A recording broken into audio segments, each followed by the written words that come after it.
تعالى وبركاته. الحمد لله رب العالمين والصلاة والسلام على أشرف الأنبياء والمرسلين وعلى آله وأصحابه أجمعين. رب اشرح لي صدري ويسر لي أمري واحلل عقدة من لساني يفقهوا قولي. رضيت بالله ربا وبالإسلام دينا وبمحمد نبيا ورسولا. Ikhwatal iman a'azakumullah, rekan-rekan semuanya yang dirahmati oleh Allah Subhanahu wa taala. Alhamdulillahirabbil alamin, setelah jeda selama bulan Ramadan kemarin, akhirnya kita dipertemukan kembali oleh Allah Subhanahu wa taala dalam majelis yang semoga ini menjadi tempat di mana Allah mengampuni dosa-dosa kita, meninggikan derajat kita dan memuliakan kelak kita, tidak hanya di kehidupan dunia ini tapi nanti ketika kita pulang kembali ke kampung sejati kita, Darul Akhirah. Amin Allahumma amin. Rekan-rekan semuanya yang dirahmati oleh Allah Subhanahu wa taala, pagi hari ini kita akan membahas surat Al-Bayyinah. Surat Al-Bayyinah. Sebelum ke Al-Bayyinah, saya masih ingat di pertemuan kita di bulan Ramadan awal,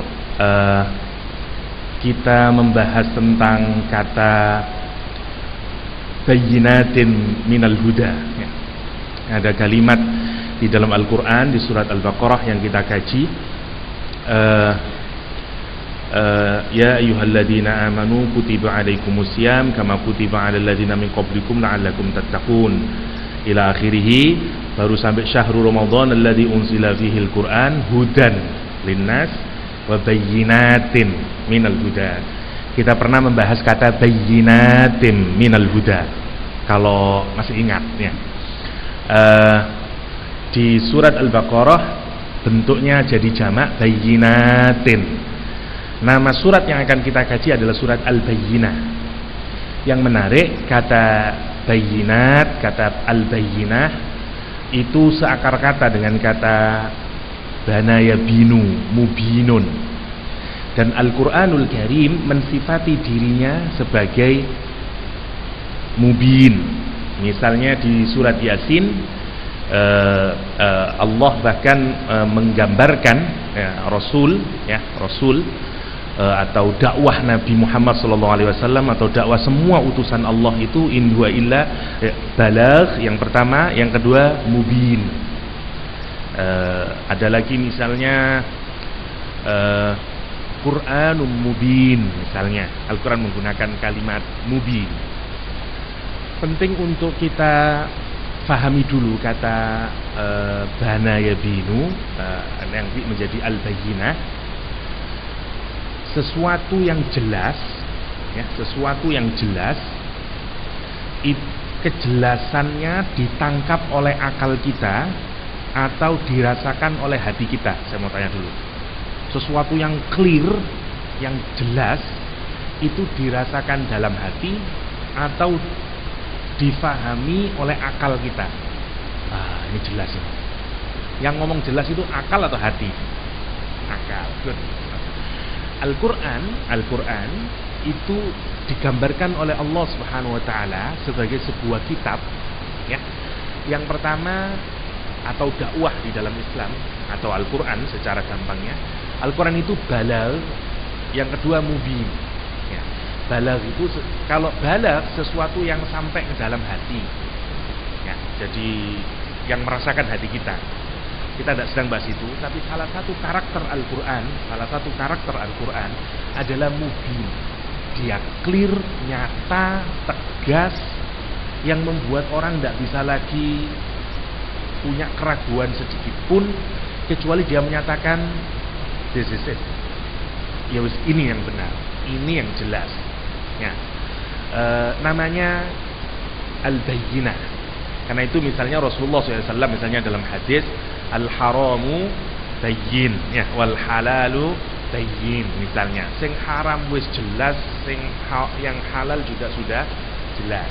Tapi kalau ada barang yang remang-remang antara haram dan halal, namanya disebut syubhat ya. Nah, gampangannya kalau ingin tahu mubin, bayyinah nanti adalah lawannya syubhat, yang tidak bikin Anda remang-remang. yang membuat kita sangat yakin bahwa apa? Bahwa Quran itu datang dari Allah SWT. Satu. Kalau orang itu menjadi tidak ada keraguan di dalamnya, tidak ada lain kecuali dia akan yakin bahwa dia merupakan sebuah kebenaran. Itu namanya al-bayyinah. Dan al-bayyinah itu kadang direferkan kepada Al-Quran, kadang direferkan kepada Rasulullah SAW.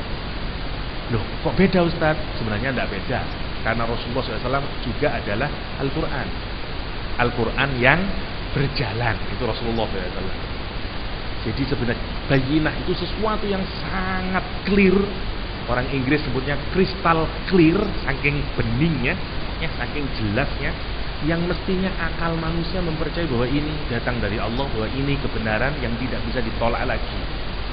Nah, sebelum ke sana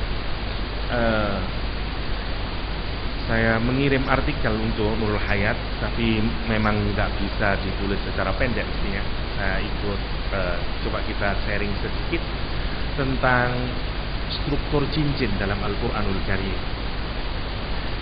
Dalam kajian orientalis belakangan hari ini, concern mereka ini sekarang arahnya kepada bukan lagi melihat motif dari ajaran Islam seperti gaya-gaya para orientalis zaman dahulu. Tapi mereka sekarang sedang senang untuk meneliti teks, meneliti kalimat-kalimat atau teks-teks suci di agama-agama yang sudah kuno, ya, seperti Islam, Yahudi atau Al-Quranul Karim. Ada beberapa tokoh di Barat yang menggelutinya. Ada Raymond Farin, ada Douglas, ada macam-macam, ya. Singkatnya begini. Di dalam Al-Quranul Karim disebutkan bahwa Al-Quran itu bukan sebuah syair, bukan sebuah syair.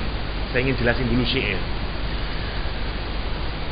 Semua orang akan sepakat bahwa puncak dari tulisan atau kata-kata yang berhasil dirangkai oleh satu kelompok manusia atau oleh masyarakat satu negara disebut dengan puisi.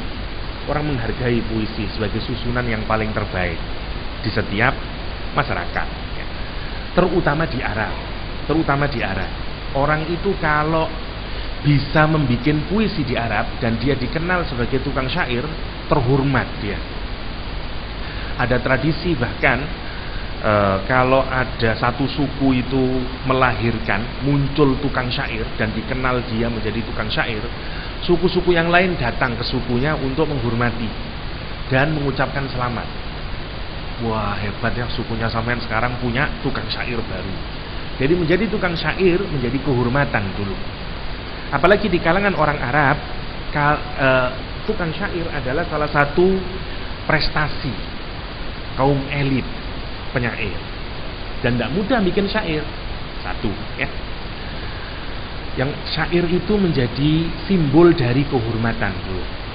Jangankan di Arab, ya, di Indonesia saja tukang syair yang kawakan itu juga dihormati orang. Rendra dulu dihormatin orang.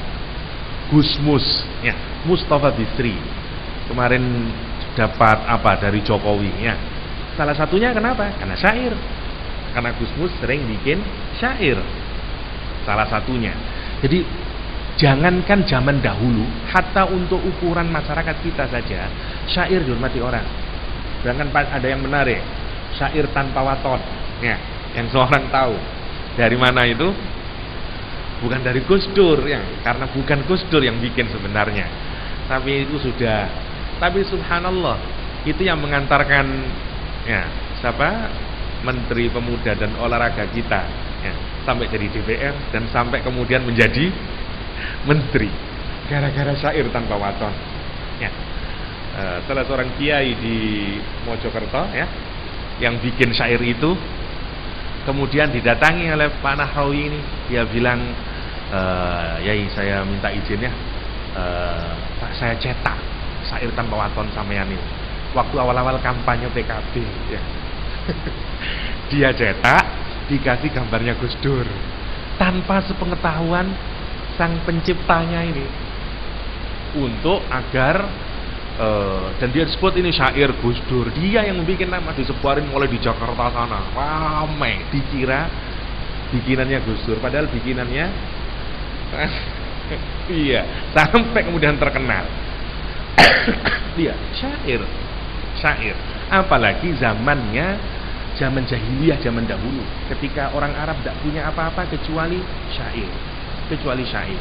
Yang menarik, ada ayat yang menarik dalam Al-Quran. Wa ma 'allamnahu syi'ra wa ma yanbaghi lah in huwa illa dzikrun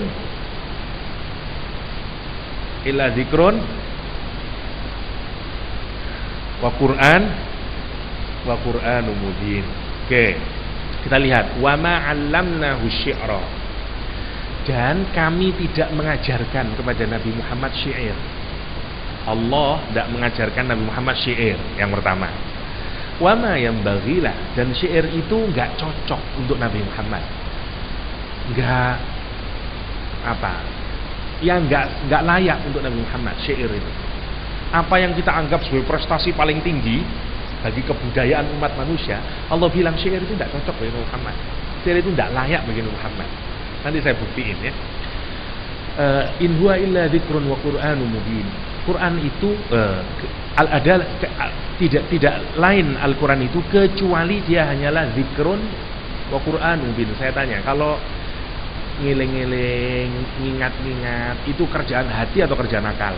Lek sampean zikir kerja hati, kerja akal? Kerja hati. Makanya yang pertama, Quran itu urusannya hati. Yang kedua, Qur'anun mubin, urusannya akal. Dua-duanya kena kalau kita mengapresiasi Al-Quranul Karim. Kembali lagi ke syair. Semua putranya Abdul Muthalib, turunannya Abdul Muthalib, semua jago syair. Nggak ada keturunannya dari Abdul Muthalib yang nggak bisa syair. Loh, karena dia ini orang-orang pandai, dan orang-orang pandai zaman Arab adalah dia pasti bisa syair. Satu-satunya turunannya Abdul Muthalib yang nggak bisa syair Nabi Muhammad SAW. Kok bisa? Ya memang bisa, memang Allah bikin begitu, subhanallah. Dan itu banyak terbukti. Rasulullah bahkan tidak pernah bisa mengungkapkan satu bait syair secara sempurna. Subhanallah, Rasulullah SAW. Misalnya Rasul menyatakan, misalnya ala kullu syai'in ma khalallahu batil. Ketahuilah, apa saja selain Allah adalah batil. Kata Rasulullah SAW, ala kullu syai'in ma khalallah batil. Wa kullu na'imin la mahalah zail. Mestinya syairnya gitu. Syair itu belakangnya kan harus sama. Ya. Misalnya kalau yang benar, ala kullu syai'in ma khalallahu batil. Ya, terus terusannya wa kullu na'imin la mahalla zail. Rasulullah ngomong dua bait ini. Ngomongnya, kalau Rasulullah yang bicara, suatu saat Rasulullah bicara dengan mengutip syair ini. Kata Rasul, syair bikinannya orang Arab tidak ada yang lebih baik daripada syair yang dibikin oleh Lubaid. Ini syair yang dibikin oleh orang Arab namanya Lubaid. Kata Nabi Muhammad, ini syair paling baik. Terus Rasulullah membacakan syair ini. Kata Rasul, ala kullu syai'in ma khalallahu batil wa kullu na'imin za'il la mahalah. Zailnya didahulukan. Kemudian dikritik Rasulullah SAW oleh Abbas, karena Rasulullah SAW atau oleh Umar, sebagian menyatakan oleh Abu Bakar, wallahu alam, dikritik oleh sahabatnya, ya Rasul, zailnya dibelakangkan. Ya. Kullu na'imin la mahalah zail, bukan kullu na'imin zail la mahalah. Kata Rasul, al-kullu syawa podohai. Ya, maknanya lah podohai, kata Rasulullah SAW. Ini satu bukti, subhanallah, karena Al-Quran menyatakan yang bagilah, ya, Wa ma 'allamnahu syi'ra wa ma yanbaghi laha. Syair tidak cocok untukmu Muhammad sallallahu alaihi wasallam. Dan Allah membuat Nabi Muhammad enggak bisa bersyair. Subhanallah. Ya. Sampai sebegitunya Nabi Muhammad. Suatu saat Rasul keliru. Mestinya syairnya itu ya, ada satu contoh lagi syair susunan yang benar itu mestinya Uyainah dulu baru Aqra. Uyainah dulu baru Aqra. Tapi Rasul ngomongnya Aqra dulu baru Uyainah. Ketika dikritik, ya Rasul Uyainah riyen wonten-wonten Aqra. Qabilah Uyainah riyen wonten-wonten Aqra. Napa jawab Rasul? Padha wae. Bukti apa ini? Bukti Rasul tidak bisa bersyair. Subhanallah. Nanti kita renungkan, kenapa kok tidak boleh bersyair? Memangnya salahkah bersyair? Bukan salah. Dalam kehidupan para sahabat minimal kita mengenal ada beberapa penyair Rasulullah SAW. Ya, ada Ka'ab bin Malik, penyair Rasulullah. Ada Hasan bin Thabit, penyair Rasulullah SAW. Ada Abdullah ibn Rawahah, penyairnya Rasulullah SAW. Hasan bin Thabit yang dikasih podium oleh Rasulullah di Masjid Nabawi, yang dia disuruh pokoknya kalau ada orang kafir atau orang di luar Islam mau bertarung dengan membacakan syair, perang syair, Hasan bin Thabit yang suruh maju oleh Rasulullah SAW. Dan Rasul bahkan mendoakan Hasan bin Thabit, Allahumma ayyidhu bi ruhil qudus, ya Allah bantu Hasan bin Thabit dengan ruhil qudus, dengan malaikat Jibril. Ada Ka'ab bin Malik, ya, Ka'ab bin Malik yang kita semuanya tahu, salah seorang sahabat Rasulullah yang melakukan kesalahan, ya, tapi kemudian diterima taubatnya oleh Allah SWT setelah 50 hari tidak diajak ngomong oleh Rasulullah SAW. Bahkan menatap wajahnya Rasul melengok, ya, gara-gara tidak ikut perang apa? Ada yang masih ingat? Ka'ab bin Malik tidak ikut perang Tabuk, ya. Perang di masa musim panas ketika kurmanya mau panen. Padahal saat itu musim paceklik dan kurma sedikit lagi. Kalau ditinggal perang, siapa yang ngambil kurmanya? Bakal rusak ini. Misalnya jenengan badhe panen pari, ya, kurang 2 hari. Panggilan jihad datang. Terus apa sing ngopeni pari ini? Mati kabeh nanti kalau tidak diambil. Ini sumpek masa paceklik. Pikirannya Ka'ab bin Malik, saya punya kendaraan kenceng kok. Udahlah tidak apa-apalah, berangkat dulu Rasul sama rombongan. Saya tak nunggu sebentar, nanti saya susul. Tapi begitu semangatnya orang kan turun kalau sudah ada bareng-bareng. Ya begitu pasukan Rasul sudah berangkat, dia ada di rumah diam-diam begini, itulah kayak orang kalau lagi malas sholat, ya, saya jam 1 kok, asar jam 3 kok, nantilah 1:30 kok, ya itu ditunda-tunda sampai kemudian tidak jadi berangkat. Kan? Nanti oleh Rasul dihukum, tidak diajak ngomong 50 hari sampai turun ayat Al-Quran. Dia salah satu penyair Rasulullah Sallallahu Alaihi Wasallam. Sampai dia dikucilkan, dan singkat ceritanya dia salah satu penyair Rasul. Begitu nanti turun ayat wa 'ala tsalatsatil ladzina khulifu itu di surat At-Taubah, Allah mengampuni, ya, 3 orang sahabatnya Rasul, salah satunya Ka'ab bin Malik. Setelah diampuni, dia bilang apa ke Rasulullah? Ya Rasul, saya punya harta benda, seluruh harta benda saya infakkan untuk agama ini. Oleh Rasul, jangan semuanya. Subhanallah, taubatnya para sahabat. Ka'ab bin Malik penyairnya Rasulullah SAW. Ka'ab bin Zuhair juga penyairnya Rasulullah SAW, yang dikasih burdah, kasih jubahnya, mantelnya Rasulullah SAW. Abdullah bin Rawahah juga penyairnya Rasulullah SAW, yang disuruh bahkan diangkat oleh Rasul nanti menjadi pemimpin perang, ya, menggantikan 3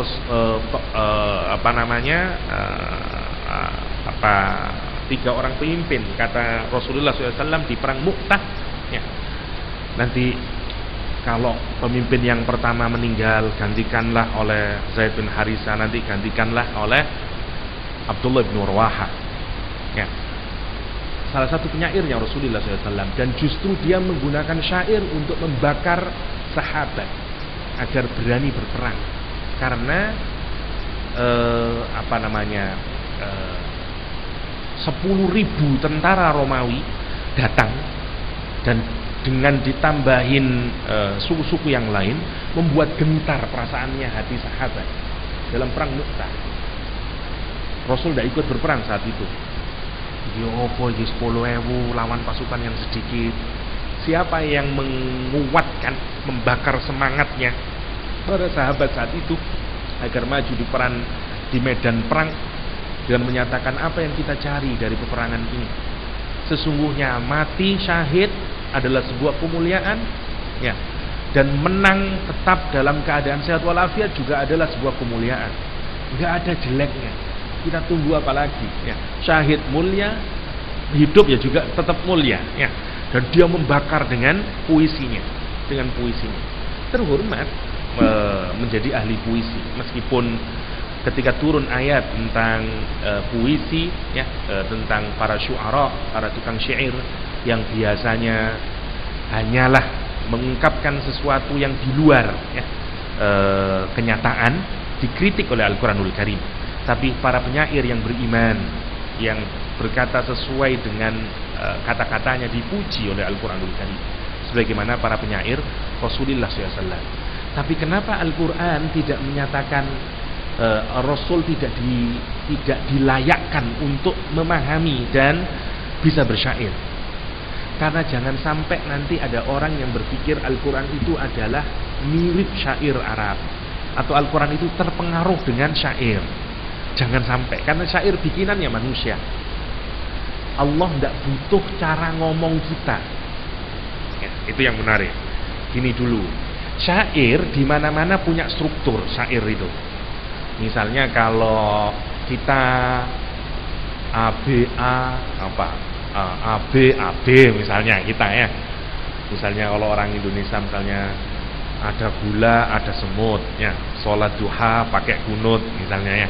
Jadi karena subuhnya kasep, ya. Ditanyain gaya dia. Sholat no pertama duha. Begitu rakaat kedua kunut, ternyata subuhnya kasep, ya. Jadi jadi misalnya seurut harus urutnya. Kalau T akhirannya T. Itu namanya struktur. Nah, orang-orang barat itu melakukan penelitian, ya, yang sebenarnya ulama ulumul Quran juga sudah melakukan penelitian, cuman bikin strukturnya itu menarik orang barat, ya. Misalnya orang bule menyatakan bahwa puisi Arab itu punya struktur, entah AB dan segala macamnya. Tetapi yang menarik, Quran itu ternyata punya struktur sendiri yang berbeda dengan syair. Itu yang menunjukkan bahwa tidak mungkin Al-Quran itu dibikin oleh manusia. Kenapa? Karena dulu tidak ada contohnya struktur model kayak demikian itu. Itu yang pertama. Dan struktur Al-Quran itu ajaib, menarik strukturnya, ya. Misalnya Raymond menyebut strukturnya sebagai ring composition, sebagai komposisi cincin. Douglas menyebut sebagai thinking in circle, kayak orang berpikir dalam lingkaran. Jadi bulat ngeten polanya itu. Saya sebutin gini contohnya, ya. Ada berbagai model. Model yang pertama, misalnya kalau saya sampulkan misalnya ini A, B, C, terus saya kasih kaca untuk agar terrefleksikan ABC-nya, maka menjadi ABC kaca CBA, ya. Ini model yang pertama, struktur cincin model pertama. Kata Farin dan teman-temannya, kalau ada model yang kayak gini, ABC cincin terus kaca, atau kita sebut dengan D saja, ya, ABC D CBA, maka sebenarnya inti Al-Qur'annya, pemaknaannya ada di D-nya itu.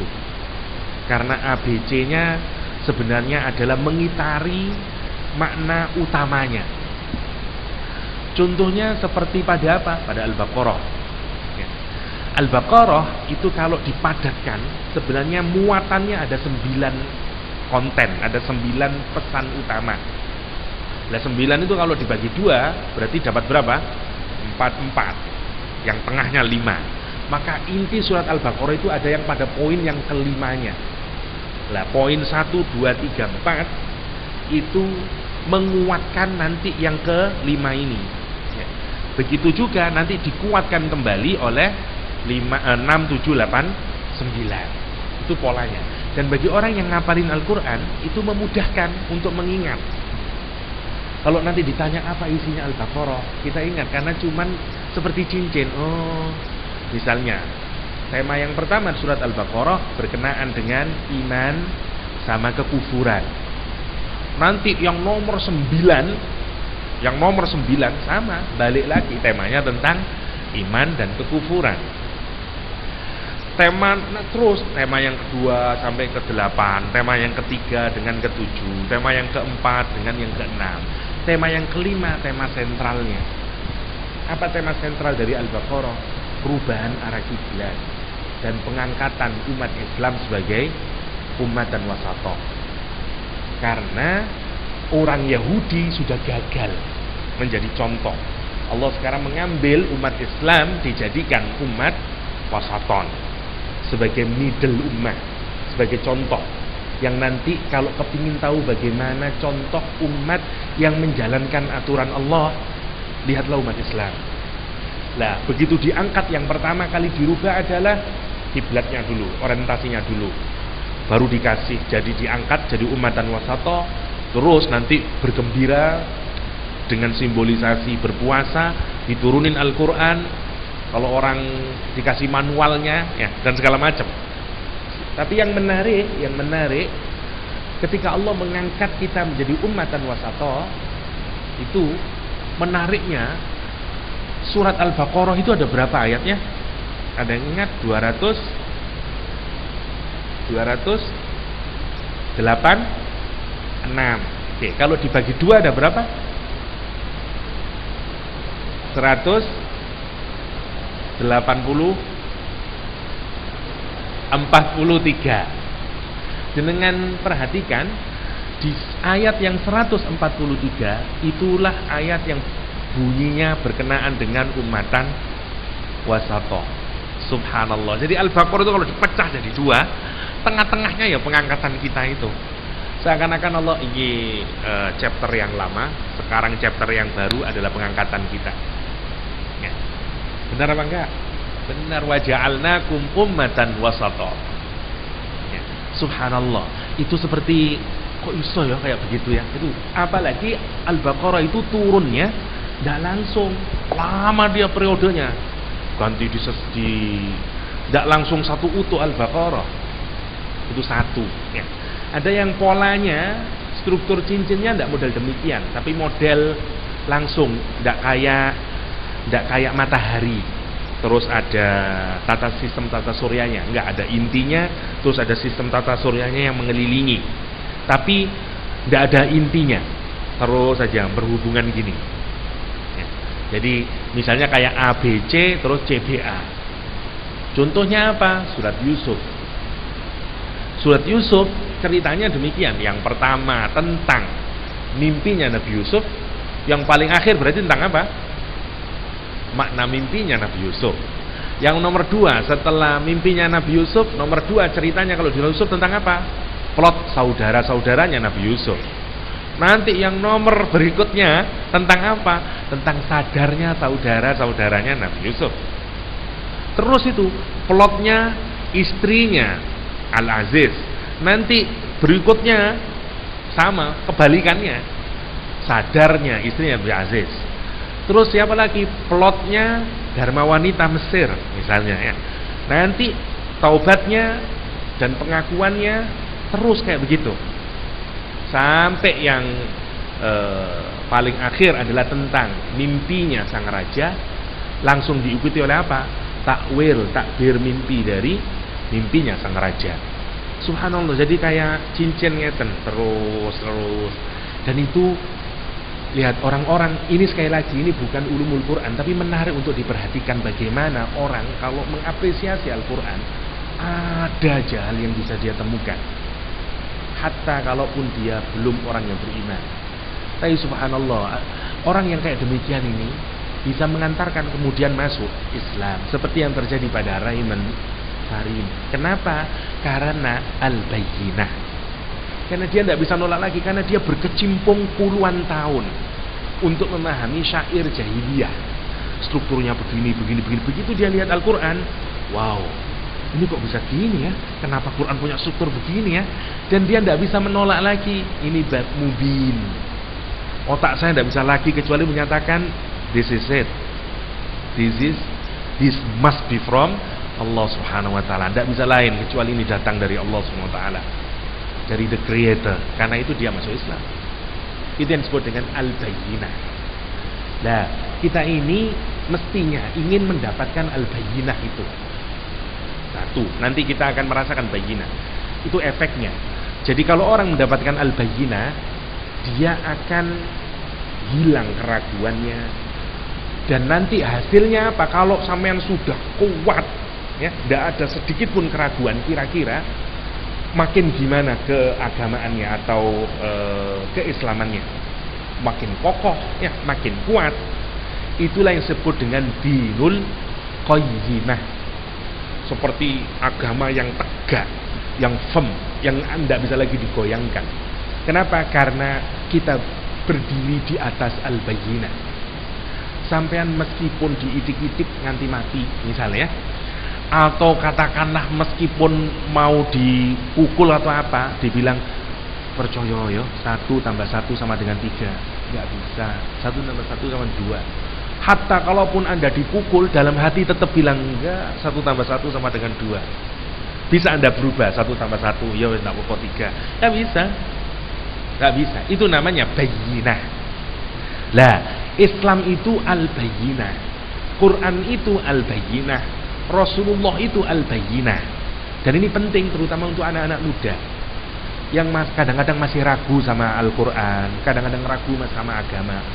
Tidak apa-apa Anda ragu, asalkan keraguan itu mengantarkan Anda untuk mendapatkan dinul qayyimah, bukan untuk keraguan yang mengakhirkan Anda kepada kekufuran. Seperti keraguannya, bukan keraguannya, misalnya keinginan tumakninahnya Nabiullah Ibrahim. Gimana ya, Allah menghidupkan orang yang telah mati kemudian bisa disatukan lagi. Misalnya, lihat ma'inna qalbi, kata Nabi Ibrahim. Ya, burung disuruh dipotong-potong, diletakin di gunung dan segala macamnya. Itu yang disebut dengan al-bayyinah. Nah, kita juga harus mengajarkan agama ini, Al-Quran, juga dengan al-bayyinah, yang masuk di akalnya, yang bisa diterima oleh akal sehat. Jangan ustrimon, kon niku ndak percaya, kurang imane pancen kon niku, ndak begitu. Karena agama kita ini dimensinya 2, satu zikrun, yang kedua Qur'anun mubin. Satu masuk di dalam hati kita, yang membuat kita nangis, yang membuat kita khusyuk, yang membuat kita jatuh cinta, yang membuat kita dan segala macam terhadap agama ini, yang tidak bisa diungkapin dengan kata-kata, nikmat Islam dan segala macamnya. Tapi satu sisi Quran itu rasional, Quran itu logis. Agama ini memenuhi keinginan intelektual Anda. Itu yang dijanjikan Al-Quran dengan al-bayyinah, dengan Qur'anun mubin. In huwa illa dzikrun wa Qur'anun mubin. Tidak lain Al-Quran itu kecuali menjadi pengingat, ngingatin kita, hati kita, dan mubin, otak kita. Dua-duanya disapa oleh Al-Quranul Karim.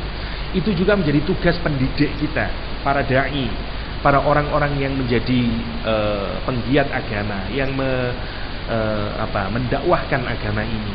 Ajarkanlah agama dengan 2 pendekatan itu. Jangan hanya agama masuk ke dalam hati, tapi juga masuk ke dalam akal kita, karena makin kuat nanti. Orang yang sudah tua mungkin sudah tidak terlalu butuh sama yang rasional dan segala macam. Anak-anak muda butuh. Dia masih mentanyakan, kenapa sih ya saya harus berjilbab? Anak SMA misalnya, kelas 1, kelas 2, melihat temannya dia bisa lagi trendy misalnya, rambutnya diginiin, pakaian harus begini ini, sementara saya kok pakaian kayak karung kardus terus misalnya, ya. Pasti namanya anak muda, dia ingin dilihat wah istimewa, menarik dan segala macam, karena memang usianya segitu. Itulah yang harus kita jelaskan, rasionalisasinya, dan termasuk anak-anak muda, termasuk untuk anak laki-laki. Kita harus Imam sih kok harus ada jihad, kenapa sih kok begini, kenapa dan segala macamnya. Itu yang menarik. Kita harus mengkaji Al-Quran dari arah sana. Itu disebut dengan Al-Bayyinah. Ini pengantar saja ya untuk nama Al-Bayyinah ya. Itu yang pertama. Oke, kita masuk ke dalam kajian kita surat Al-Bayyinah insyaallah. Bismillahirrahmanirrahim. Lam yakunil ladzina kafaru min ahlil kitabi wal musyrikina munfakkina hatta ta'tiyahumul bayyinah. Kalau di surat yang pertama turun ya, apa surat yang pertama turun adik-adik ini? Al-Alaq. Isinya tentang apa kalau Al-Alaq itu? Berkenaan dengan Al-Quran. Tentang apa kalau Al-Alaq? Kira-kira kalau surat Al-Qadar ya, Al-Qadar berkenaan dengan turunnya Al-Quran, bagaimana dia turun. Tapi kalau surat Al-Alaq berkenaan dengan apa? Kapan dia turun ya, jadi kapan dia turun, bagaimana dia turun, sudah dijelasin di surat Al-Alaq sama Al-Qadar. Di surat Al-Bayyinah berkenaan dengan apa? Yang diturunkan itu loh apa? Esensinya apa? Itulah Al-Bayyinah. Jadi 3 surat ini sebenarnya bertali temali satu sama lain ya, Al-Alaq, Al-Qadar sama Al-Bayyinah. Jadi kalau mau disingkat sebenarnya agama ini Al-Bayyinah. Kalau mau disingkat ya.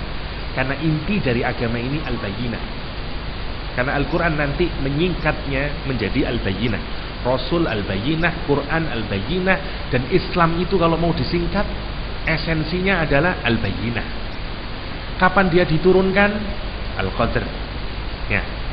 Kalau bicara kapan dia diturunkan? Al-Alaq. Bagaimana dia diturunkan? Al-Qadar. Apa isi utamanya atau esensi dari yang diturunkan? Al-Bayyinah. Nah, sekarang Al-Quran menyatakan lam yakun.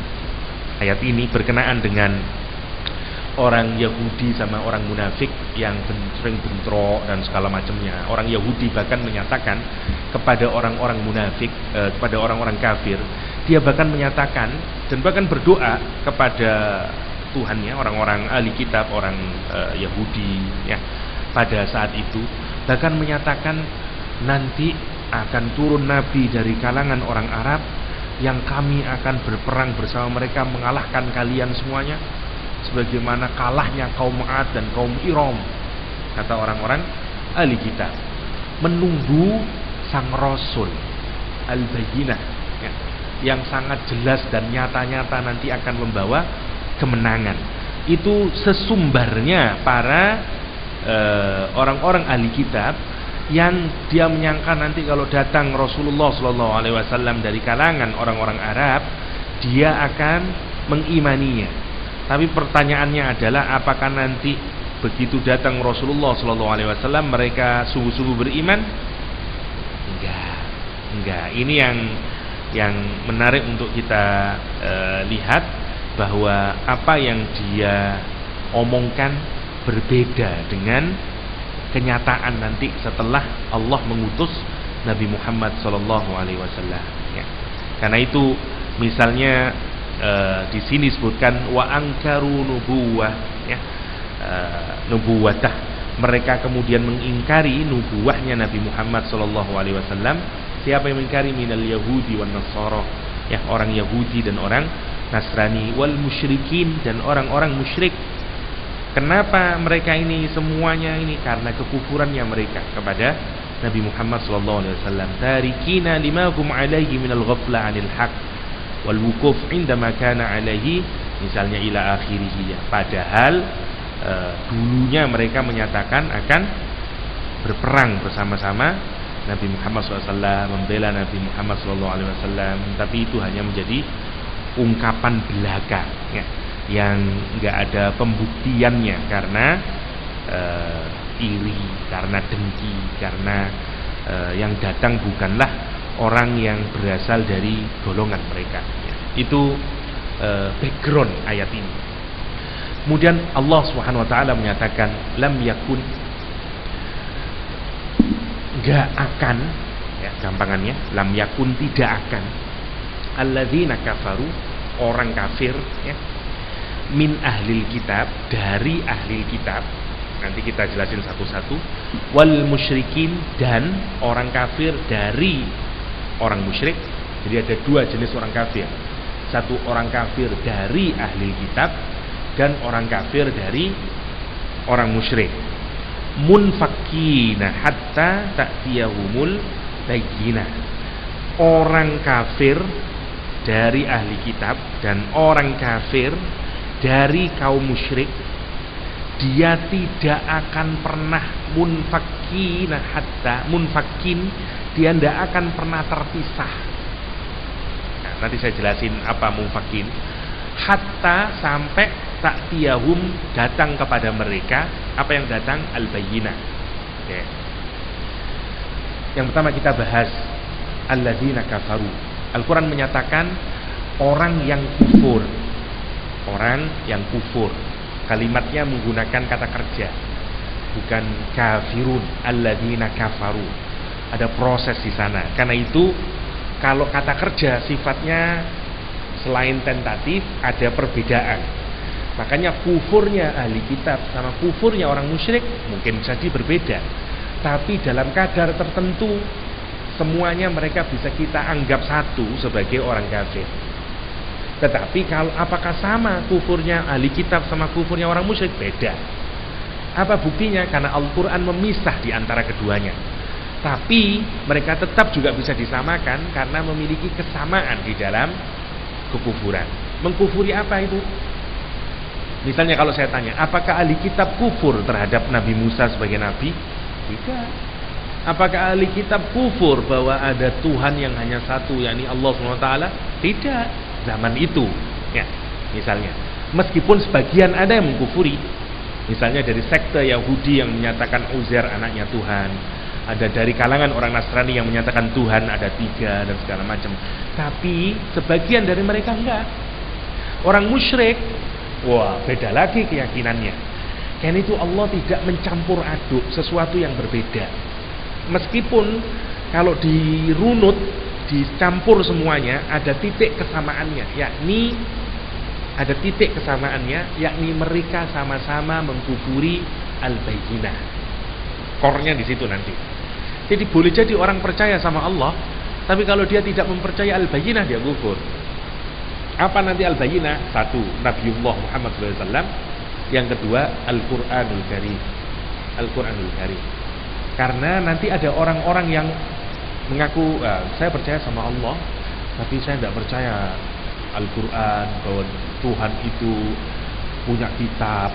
Saya percaya ada Tuhan, misalnya. Dia belum cukup, ya.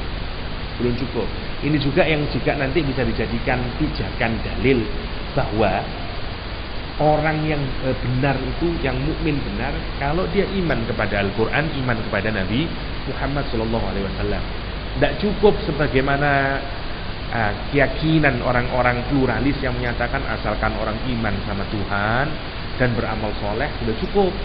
Tidak cukup, ya, tidak cukup. Karena sebagai ayat ini Al-Quran tetap mendefinisikannya sebagai orang kafir, sebagai orang kafir. Oke. Nah, orang kafir itu modelnya dua. Satu, ahlul kitab, people of the scripture atau people of the book. Di dalam Al-Quran refernya kepada dua, yakni kepada orang-orang Yahudi dan kepada orang-orang Nasrani. Mereka orang yang mendapatkan buku. Bukunya apa? Bukunya Taurat sama Injil. Karena itu mereka dibedakan oleh Allah SWT dengan orang musyrik. Meskipun dia juga melakukan kesyirikan nanti. Orang Yahudi juga melakukan kesyirikan, tapi beda karena dia punya kitab. Dia pernah mengalami sesuatu yang benar, ya. Karena itu dibedakan. Tapi tetap mereka tetap dianggap dari rumpunnya tetap rumpun orang kafir. Sama, misalnya jadi rumpun kafir itu bisa mulur mungsret, ya. Bisa kalau kita kategorinya pakai akidah seperti ini, ya. Kalau pakai aqaid, ya, maka ahlul kitab orang kafir. Tapi kalau kita tidak pakai akidah, pakai misalnya dimensinya lebih kita luaskan, misalnya tentang mensyukuri nikmat. maka orang muslim yang tidak mensyukuri nikmat ya kafir. Tapi bukan aqaid, bukan akidah ya. Kafir dalam pengertian dia tidak mensyukuri nikmat Allah misalnya ya. Jadi harus dipetakan. Ini Al-Quran bicara tentang kafir dalam pengertian akidah. Dalam pengertian akidah. Yang pertama ahlul kitab. Yang kedua orang musyrik. Orang musyrik adalah orang yang menyembah al-awthan, menyembah berhala-berhala dalam tafsir ya. Yang sekian banyak itu berhalanya. Dua kelompok ini disebut sebagai orang alladzina kafaru. Dulu orang Islam ya campur dengan ahli kitab dengan orang musyrik. Jadi satu ya. Jadi satu dulu. Enggak sebelum datang Rasulullah SAW dan sebelum datang Al-Quranul Karim, semua ini satu. Orang Yahudi, orang Nasrani, orang Arab, orang yang tidak mau musyrik tapi juga tidak Yahudi, tidak juga orang Nasrani, jadi satu. Sebelum ada Al-Quran dan sebelum Rasulullah SAW. Al-Quran menyatakan nanti begitu turun Al-Quranul Karim dan begitu turun Rasulullah SAW diangkat, dapat nubuah jadi nabi, maka akan terjadi namanya munfakin. Munfakin dari kata infakka, infakkal azam. Misalnya kalau ada dengkul kita atau sini kita ya, terus kesleo, terus cepot dari posisinya, ceklek gitu, sakit nama boten, swake ya. Jadi apa yang awalnya kumpul kemudian ditarik tidak pada tempatnya dengan yang tarikan dipisahkan yang menyakitkan seperti join dipisahkan dan itu sakit. Orang Arab menyebut dengan infakkal azam misalnya. Yo sakit karena itu dia akan lepas dari yang awalnya. Atau lagi misalnya orang Arab juga menyebut misalnya infikak itu untuk budak, statusnya pertama sebagai budak, kemudian dibebaskan menjadi orang merdeka, disebut dengan infikak. Artinya orang yang akan melakukan pemisahan dari status yang sebelumnya dan tidak akan kembali lagi. Seperti kalau orang klek udah ini putus, kesakitan, tidak bisa disambung lagi. Itu namanya infikak. Al-Quran menyatakan efek dari al-bayyinah itu kalau sudah datang nanti al-bayyinah, apa yang dialami akan terjadi munfakin, akan terjadi pemisahan. Siapa sekarang yang dipisahkan? Orang kafir sama orang yang percaya terhadap al-bayyinah. Sama orang yang percaya terhadap al-bayyinah. Kata Allah SWT, tidak akan terpisah, tidak akan dipisahkan ya. Siapa yang tidak akan dipisah dan tidak akan dipisahkan orang kafir dari kalangan orang ahli kitab dan orang musyrik sampai datang kepada mereka al-bayyinah. Al-bayyinah belum dijelaskan oleh Allah apa al-bayyinah, karena di ayat kedua nanti kita akan mendapatkan maknanya ketika Al-Quran menjelaskan apa itu al-bayyinah.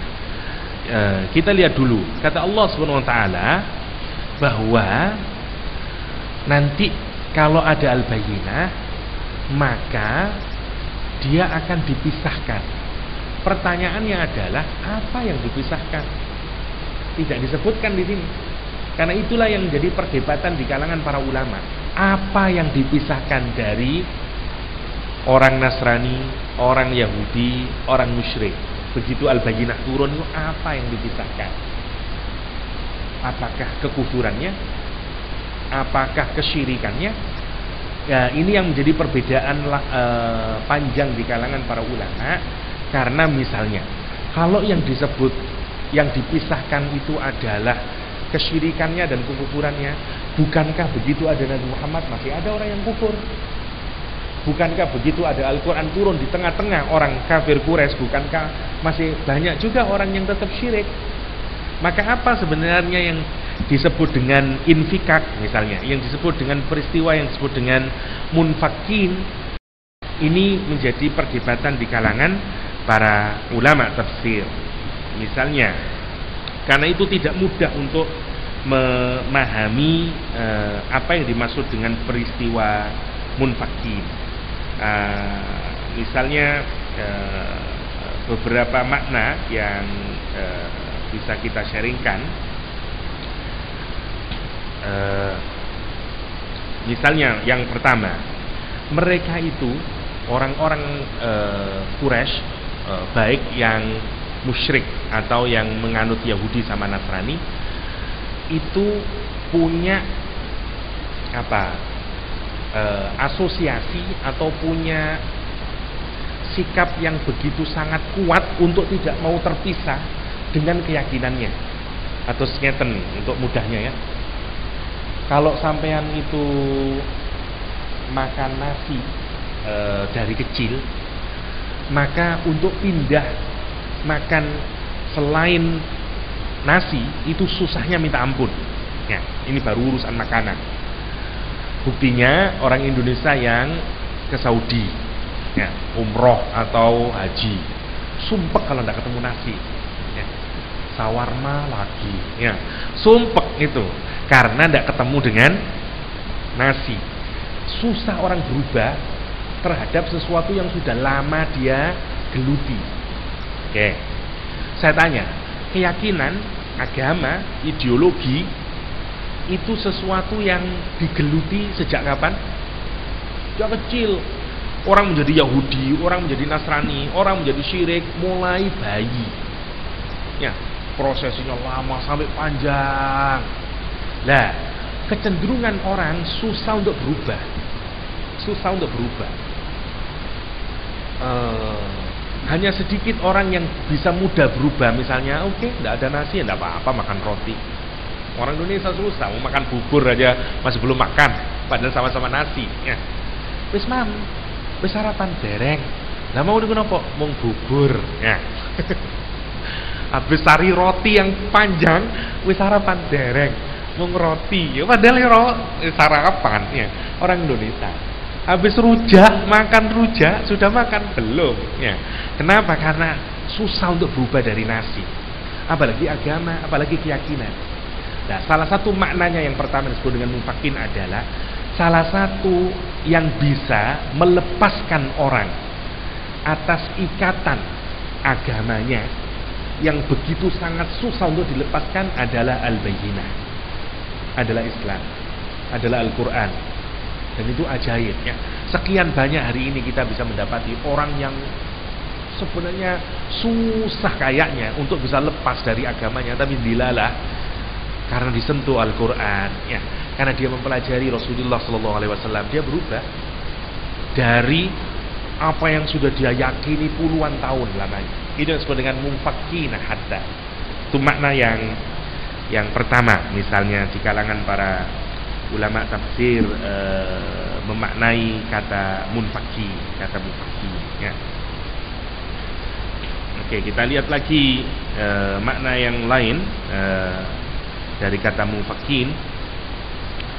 Ada juga yang memaknai munfakin, misalnya Asy-Syinkiti ya, misalnya pakar tafsir dari Universitas Al-Madinah yang sudah almarhum.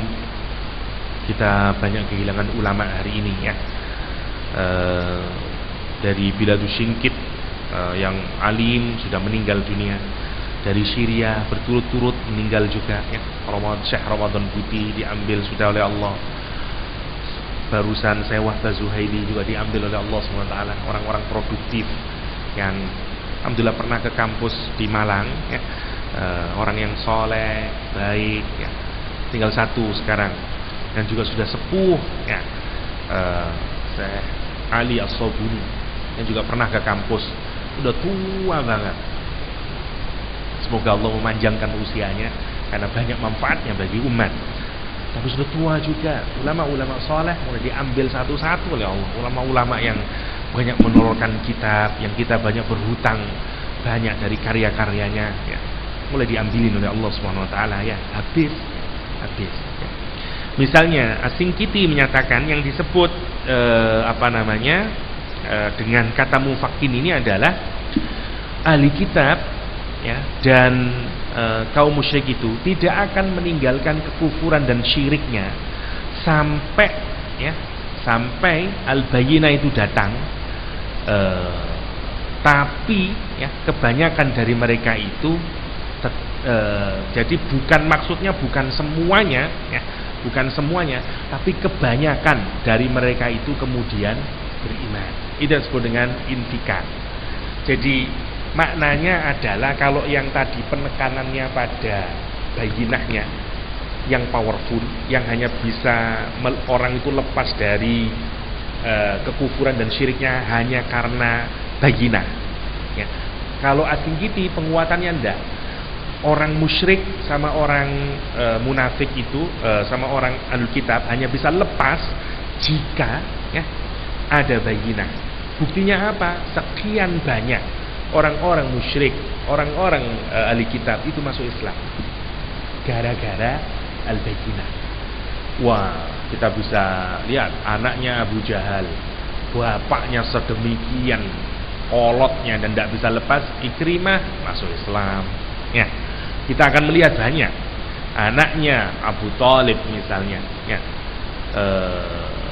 Semuanya Ali bin Abi Thalib, kita lihat sekian banyak nanti orang-orang Islam ya, yang lahir dari baik dari golongan orang-orang musyrik dan juga dari golongan orang-orang Yahudi. Bahkan ada orang Yahudi ya, yang menarik cara keberislamannya. Dia datang ke Rasulullah SAW. Waktu itu dia menghutangi Rasulullah, dan kemudian dia memang sudah melihat seluruh tanda keislaman ada pada diri Rasulullah SAW, kecuali dia ingin membuktikan satu hal dan dia tidak mau kasih tahu itu. Dipakai acara singkatnya adalah Rasul berhutang kepada orang ini. Begitu tempo masa jatuh pembayaran hutangnya itu kurang 3 hari, 2 atau 3 hari, dia datangi Rasulullah SAW. Padahal jatuh temponya masih 2-3 hari lagi. Dia datangi, dia renggut bajunya Rasulullah dan ditarik-tarik biar Rasulullah marah. Tujuannya biar Rasulullah marah, ditarik sama dia. Dia bilang, kamu orang yang suka hutang, nunda-nunda hutang, memang kamu keturunan yang orang yang tidak bisa dipercaya dan segala macamnya. Umar marah dan biarkan aku ya Rasulullah, mensikat dia kalau Umar dan segala macamnya. Kata dia, biarkan Umar karena dia ada kebenarannya. Maksudnya memang benar, saya memang berhutang. Ditanya oleh Rasul, memang kapan jatuh temponya? 2 atau 3 hari lagi. Kata Rasulullah, oke Umar, ada harta di Baitul Mal, yuk ke sana bayarin hutangnya dia, lebihin dengan 10 syok lagi ya hutangnya. Oke, berjalanlah si Rabai ini atau ulamanya orang Yahudi ini bersama Umar. Umar diem aja, dikasihkan hutangnya sekian katakanlah, kemudian ditambahin hutangnya oleh Rasulullah sebagai kebaikan ya. Ditanya, loh kenapa kok ditambahin? Kata dia, karena Rasul memerintahkan aku untuk memberikan lebih kepadamu. Kata dia, Umar, tahukah engkau siapa aku? Kata Umar, aku tidak tahu siapa kamu. Kata dia, aku adalah si pendeta Yahudi yang terkenal itu. Kamu? Kata Umar, iya. Terus kata dia, tahukah kamu mengapa aku melakukan ini? Tidak tahu. Kata dia, sesungguhnya di dalam kitabku Taurat sudah terdapat semua tanda-tanda pada diri Nabi Muhammad SAW bahwa dia adalah Nabi, utusan yang benar, al-bayyinah. Kecuali aku ingin membuktikan dia atas 2 hal. 1, kalau dia ini dibikin marah, maka rasa sabarnya, rasa sayangnya mengalahkan rasa amarahnya. Dan kalau dia ditambah bikin marah, dia tetap akan tambah lebih menyayanginya. Dan aku ingin membuktikannya, dan sekarang terbukti. Saksikan Umar, asyhadu an la ilaha illallah, asyhadu anna Muhammadur Rasulullah. Dan dia salah satu orang kaya di Madinah. Dia datang menemui Rasulullah dan dia mendeklar bahwa separuh hartanya diberikan kepada Rasulullah SAW untuk Islam. Orang Yahudi yang masuk Islam gara-gara melihat al-bayyinah. Itu disebut dengan al-bayyinah. Padahal dia tidak mau lepas. Bayangin berapa banyak tanda yang menunjukkan bahwa Nabi Muhammad itu sudah Nabi. Mulai dari nama, mulai dari asal usul, mulai dari semuanya udah ada di depan mata. Tapi orang tuh susah untuk lepas. Sekian banyak. Saya dulu berteman dengan salah satu profesor di etnomusikologi, orang Amerika. Dia percaya Quran itu holy book, kata dia. Muhammad itu nabi, kata dia. Kalungnya sudah la ilaha illallah. Dan belajar bahasa Arab, belajar ngaji Quran sama saya. Ngaji bagus, makhrajnya bagus, udah bisa lancar ngajinya. Orang Amerika di Virginia orangnya. Menarik orang ini, udah lumayan tua, mungkin sekarang sudah 60-an mungkin sekarang. Profesor N. Rasmussen, backgroundnya orang Denmark. Yang menarik dia bilang, kata dia, saya tanyain Bu N, sampean percaya enggak sama Islam itu? Saya percaya, kata dia. Bahwa karena itu kalau dia belajar Quran, dia selalu pakai kerudung. Sebentar, dia manggil saya Pak Yahya. Sebentar Pak Yahya, saya pakai kerudung dulu. Because I believe Quran ini kitab suci, karena dia. Tapi dia tidak pernah ngomong masuk Islam. Tapi di rumahnya ada kaligrafi, khot Arab, kalungnya la ilaha illallah. Tapi tetap tidak pindah agama. Wallahu a'lam. Allah yang hanya yang menilai hatinya. Tapi untuk mendeklar bahwa asyhadu alla ilaha illallah belum dia lakui.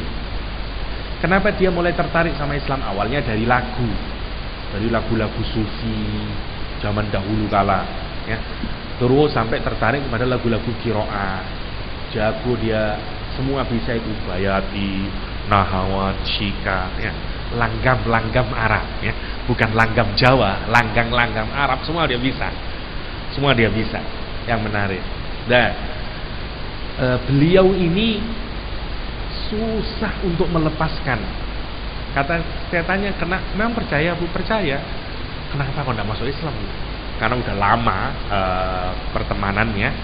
Jadi saya berani bertanya demikian. Kata dia, yang saya takutkan itu apa reaksi keluarga saya nanti kalau saya masuk Islam. Ibu saya, kakek saya, nenek saya, terus anak-anak saya, reaksinya kayak apa nanti kalau saya masuk Islam? Saya belum siap menghadapi reaksi mereka. Bayangin. Jadi susah orang itu untuk pisah dari keyakinan lamanya, itu susah. Itu susah. Harus ada bayinah, sesuatu yang benar-benar clear dan jelas yang membuat dia oke, saya pindah agama. Nah, itu namanya al-bayinah. Orang harus disentuh oleh al-bayinah. Ya, harus disentuh al-bayinah. Seperti pendeta Yahudi tadi ini. Seperti pendeta Yahudi. Beda-beda orang kenaknya itu, ya. Tapi maksud saya adalah yang paling penting adalah bahwa ini berlaku seterusnya, kapan saja, dan berlaku kepada orang yang belum beriman atau yang sudah beriman. Dia akan mengokohkan iman kita.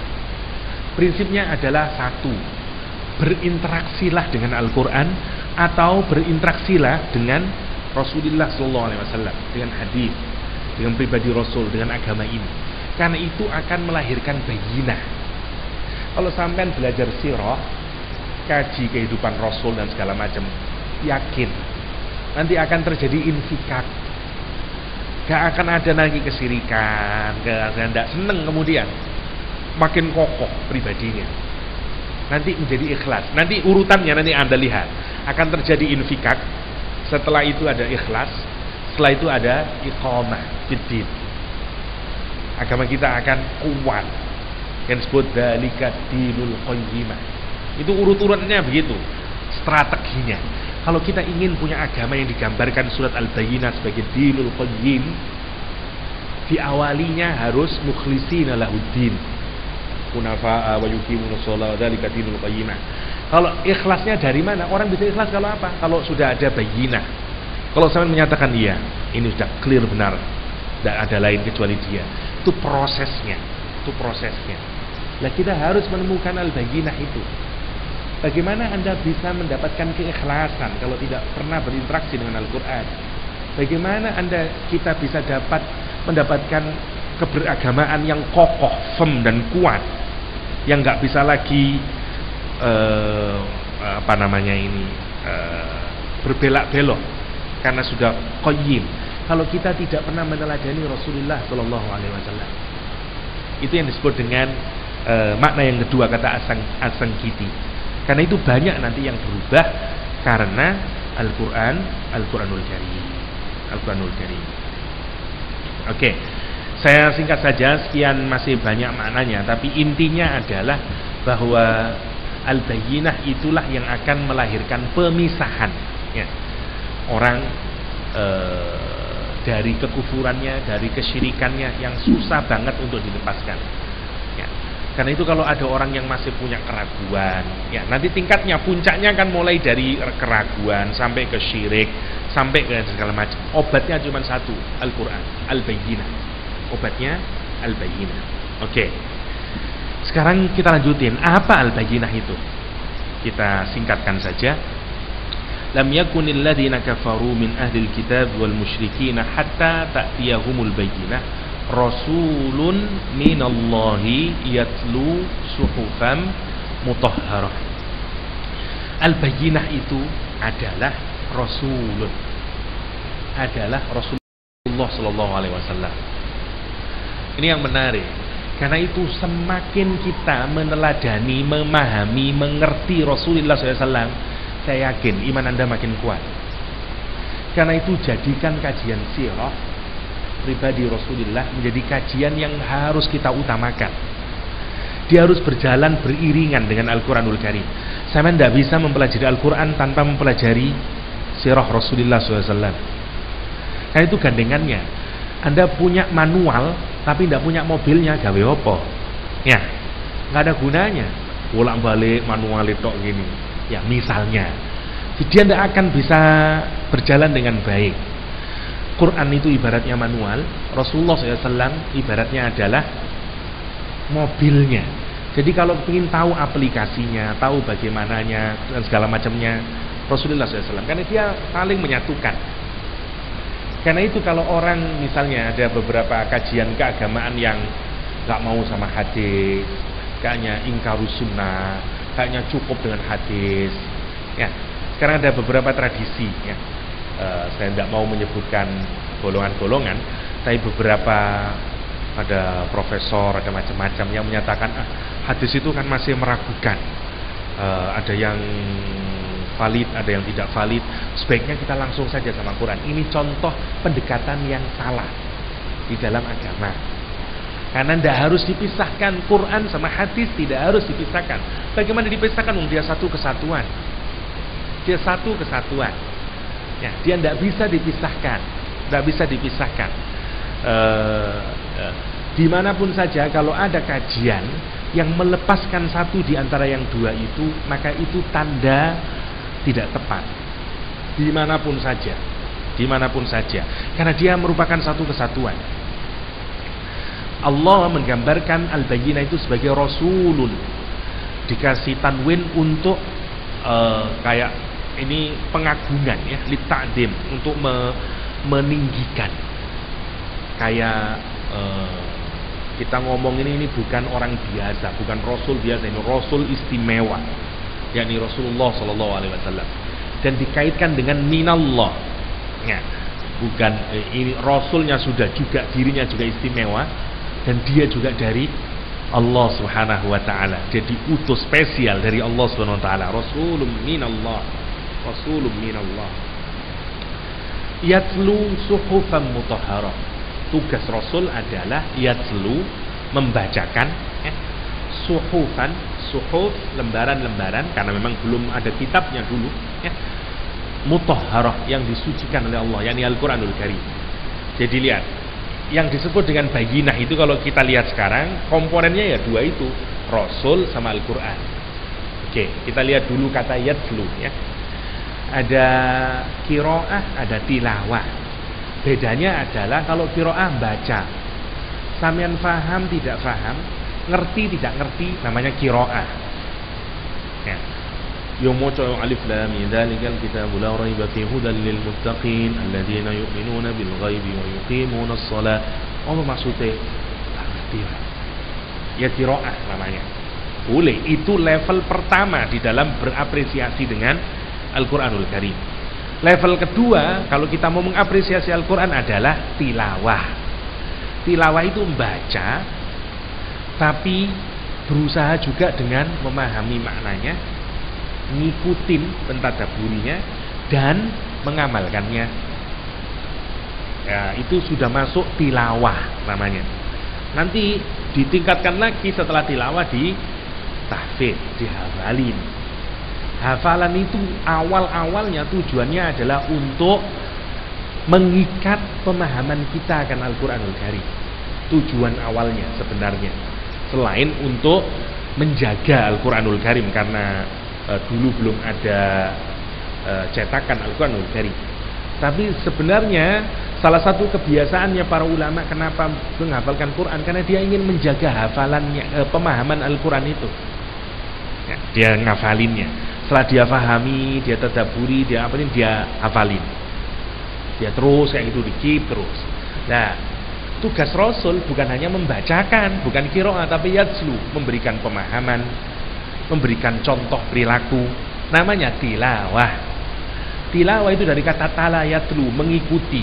Kalau orang membaca, itu kan secara literal kita mengikuti huruf demi huruf yang ada di situ. N, mari ngono U, mari ngono T.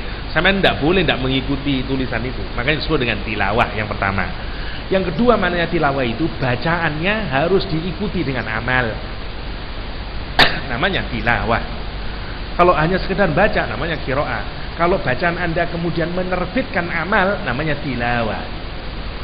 Yang menarik, mestinya musabaqah itu namanya musabaqah qiraatul Quran mestinya. MQQ mestinya, bukan MTQ ya. Karena yang dinilai bukan pemahamannya, tadabburnya, sinkronisasi dengan amalnya, enggak. Yang dinilai cuman bacaannya. Mestinya musabaqah qiraatul Quran ya. Bukan musabaqah tilawatil Quran ya. Tapi mungkin niatnya adalah untuk kebaikan. Membaca Al-Quran bukan sekedar dibaca. Apakah baca sekedar dibaca salah Ustaz? Tidak salah. Sudah benar, itu bagus, bahkan Anda sudah menumpuk-numpuk pahala. Cuman jangan berhenti di kelas 1, harus naik ke kelas 2, dan terus naik dan terus dan segala macamnya. Karena sungguh merugi orang yang tidak berinteraksi dengan Al-Quranul Karim. Bagaimana tidak rugi? Wong sampean apal Al-Baqarah sama Ali Imran. Semua orang nanti di mahsyar, semua kepanasan, ketakutan, gak ada perlindungan kecuali kelompok orang 7 itu ya, imamun adil, syabun ya, yang qalbuhu terikat dengan masjid. Tapi ada orang nih yang dapat payung sendirian, tidak bersama kelompok yang 7 ini, sendirian dia. Kenapa? Karena dia hafal Al-Baqarah sama Ali Imran. Karena Al-Baqarah sama Ali Imran nanti di yaumul kiamah akan menjadi apa?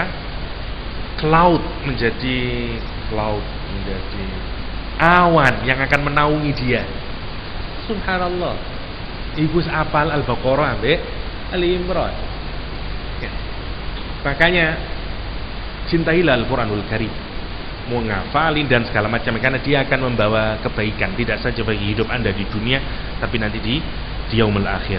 Saya lanjutkan yang kedua. Itu yang tugas Rasul adalah yatslu. Karena itu Rasul harus menjalankan apa isi Al-Quranul Karim. Karena Al-Quran menyatakan tugas Rasul adalah yatslu suhufan mutahharah. Suhufan mutahharah. Jadi agama itu ada dua. Satu, teorinya ada pada Al-Quran, implementasi praktikalnya ada pada diri Rasulullah SAW. Dan dua-duanya tidak boleh dilepaskan. Sampean akan gagal memahami Al-Quran kalau tidak memahami Rasulullah SAW dan hadisnya. Karena itu ini yang harus terus kita pupuk, dan itu adalah al-bayyinah. Al-bayyinah. Jadi al-bayyinah kalau pakai di sini adalah Rasulullah SAW dan Al-Quranul Karim. Jadi Rasul mewakili sunnah, Al-Quran mewakili Al-Quranul Karim. Dalam bahasa yang lain, inti agama adalah Al-Quran was sunnah. Dan Quran was sunnah itu adalah al-bayyinah. Lan tadillu abada. Kalau kita berpegang pada keduanya, tidak akan tersesat kita. Itu yang disebut dengan al-bayyinah. Rasulun minallahi yatlu suhufan mutahharah fiha kutubun qayyimah. Kata Al-Quran, saya agak singkat saja ya. Tidak saya baca bacaan tafsirnya terlalu panjang, saya sarikan saja. Fiha kutubun qayyimah, di dalam Al-Quran itu ada kutub ya yang qayyimah. Kutub maksudnya adalah seringkali juga dipakai untuk hukum, seperti kutiba alaikumussyam. Maksudnya ketentuan hukum itu biasanya ketentuan yang sudah tertulis. Sesuatu yang sudah dituliskan itu menjadi menjadi keputusan yang tidak bisa berubah lagi. Dalam bahasa yang lain, kata kutub, kata apa juga dipakai untuk makna hukum. Maksudnya di dalam Al-Quran itu ada hukum-hukum yang qayyim, yang tidak bisa pernah berubah. Dan itu salah satu mujizatnya Al-Quranul Karim. Sampean pelajari ya, undang-undang, peraturan, hukum yang pernah diciptakan manusia sejak zaman kapanpun pasti akan mengalami perubahan. Kalau Anda ke gedung parlementer dimanapun saja di seluruh dunia itu akan mengetahui perubahan amandemen hukum. Oh, dari yang begini terus nyata jadi begini, jadi begini, jadi begini, jadi begini. Ya, Belanda misalnya, oh, tidak boleh pernikahan sejenis. Kemudian sekarang boleh lawan sejenis. Nanti tidak tahu, wallahu alam. Melacurkan diri tidak boleh. Sekarang melacurkan diri adalah bagian dari profesi. Ada perubahan terus.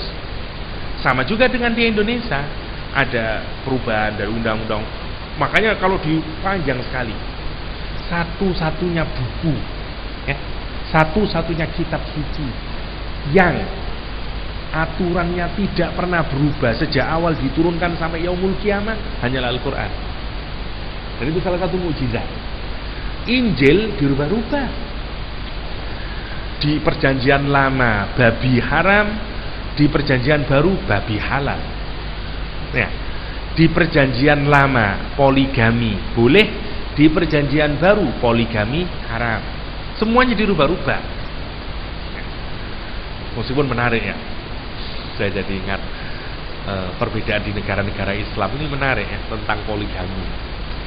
Negeri macam Tunisia yang sangat sekuler ya, Tunisia, Turki dulu, nggak tahu saya yang sekarang, itu hukumnya melarang orang poligami. Meskipun negara Islam, tujuannya untuk melindungi perempuan. Oke. Negara yang membolehkan bahkan tanpa tedeng aling-aling, nggak ada hukuman apa-apa tentang poligami adalah Iran, Arab, dan yang lainnya, negeri-negeri Arab, negeri-negeri Teluk. Negeri yang di pertengahan antara boleh dan tidak boleh, ya. Yang remang-remang adalah Indonesia. Ya. Di Indonesia hukumnya menarik ya, tentang poligami itu. Jadi subhanallah kalau kita lihat perbedaannya ya, di antara negeri-negeri Islam tentang berbagai hal yang menyangkut tentang hukum, itu pun bisa berikan perubahan. Tapi kalau kita baca Al-Quran, Quranlah satu-satunya kitab yang di dalamnya ada hukum yang qayyim, yang qayyimah, yang tidak pernah berubah, tanpa kompromi. Quran itu dari awal begitu dan sampai kapanpun begitu. Dan itu tidak mungkin bagi orang yang belajar hukum, itu tidak masuk akal. Karena hukum itu pasti harus berubah sesuai dengan konteks, sesuai dengan zaman. Quran fiha kutubun qayyimah sampai yaumul kiamah wis ngono. Ya, itu hebatnya Al-Qur'anul Karim, dan itu salah satu keunikan sekaligus keajaiban Al-Qur'an berkaitan dengan implementasi hukum yang ada di dalam Al-Qur'anul Karim. Sudah jam 10, mungkin kita lanjutin dengan tanya jawab. Mungkin mohon maaf saya tidak bisa terlalu banyak yang bisa di sharingkan, tapi insya Allah minggu depan kita bulan depan kita selesaikan surat Al-Bayyinah biar agak cepat. Nanti akan masuk kepada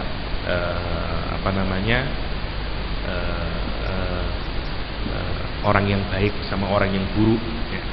neraka dan surga, yang selalu saja pembahasannya selalu berkaitan dengan upaya kita untuk memilih menjadi orang-orang yang baik, ya, menjadi orang-orang yang dipastikan oleh Allah jadi jalan surganya. Tapi inti dari 3 ayat yang kita bahas adalah bahwa Al-Bayyinah yang di dalamnya adalah sunnah dan Al-Quranul Karim adalah pelita yang akan mengikis habis setiap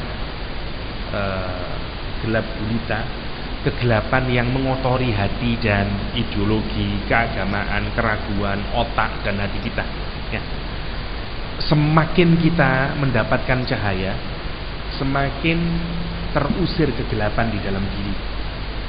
Kalau kita hanya punya lampu yang kekuatannya 5 watt, yang tertarangi mungkin hanya sekitar 3 meter. Tapi kalau Anda punya lampu yang besarannya adalah 100 watt misalnya, maka dia akan menerangi mungkin 1 ruangan. Kalau Anda punya bayyinahnya itu kekuatannya 1000 watt misalnya, maka dia akan menerangi banyak lagi. Kita ini mengandungi kegelapan demi kegelapan di dalam diri. Keraguan akan aturan Allah, akan begini dan segala macamnya. Apa yang membuat kita masih ragu-ragu ya di dalam keberagamaan? Buktinya apa? Kita belum firm dalam agama.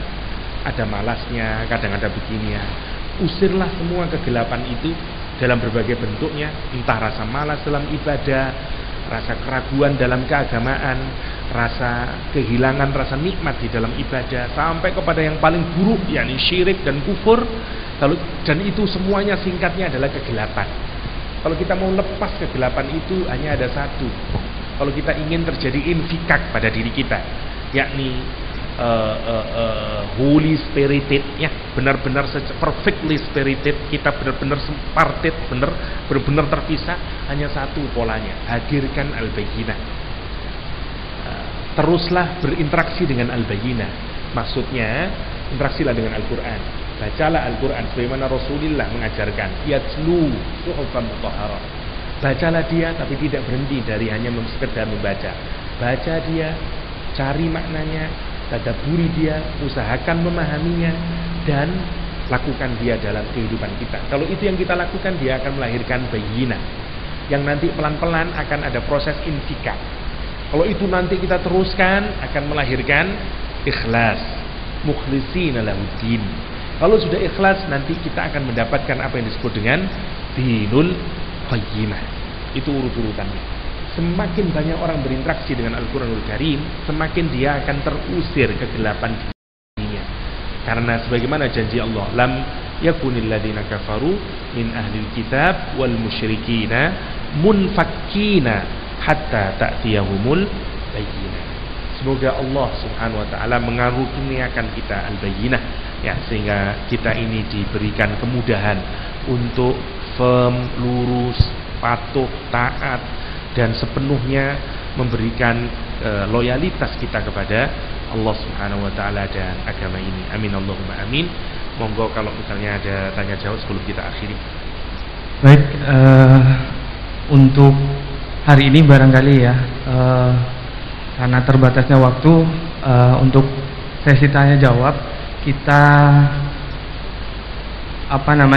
kita alihkan untuk bulan depan mungkin Ustadz, karena sebentar lagi ada acara yang lain ya seperti itu, sehingga nanti barangkali bapak-bapak atau ibu-ibu yang mungkin ada pertanyaan bisa ditampung dulu, bisa disimpan terlebih dahulu.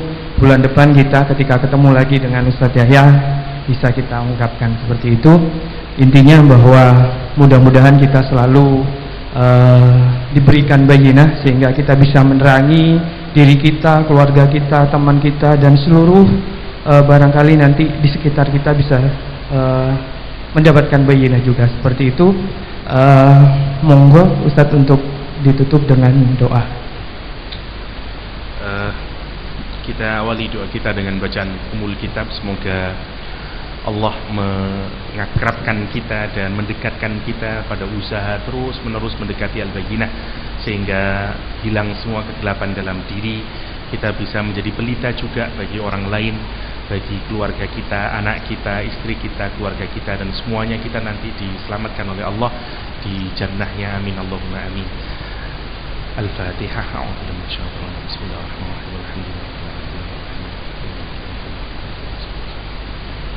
Allahumma salli ala Sayyidina Muhammad wa ala ali Muhammad. Alhamdulillah Rabbil Alamin. Hamdan hamidin, hamdan syakirin, hamdan yuwafi ni'amahu wa yukafi'u mazidah. Ya Rabbana lakal hamdu kama yanbaghi li jalali wajhikal karimi wa 'azimi sultanik.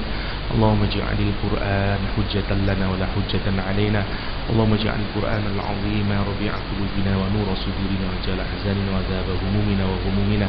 ربنا هب لنا من أزواجنا وذرياتنا قرة أعين واجعلنا للمتقين إماما اللهم اجعلنا من جندك فإن جندك هم الغالبون واجعلنا من حزبك فإن حزبك هم المفلحون واجعلنا من أوليائك فإنهم لا خوف عليهم ولا هم يحزنون ربنا آتنا في الدنيا حسنة وفي الآخرة حسنة وقنا عذاب النار وادخلنا الجنة مع الأبرار يا عزيز يا غفار يا رب العالمين بسر ونور الفاتحة.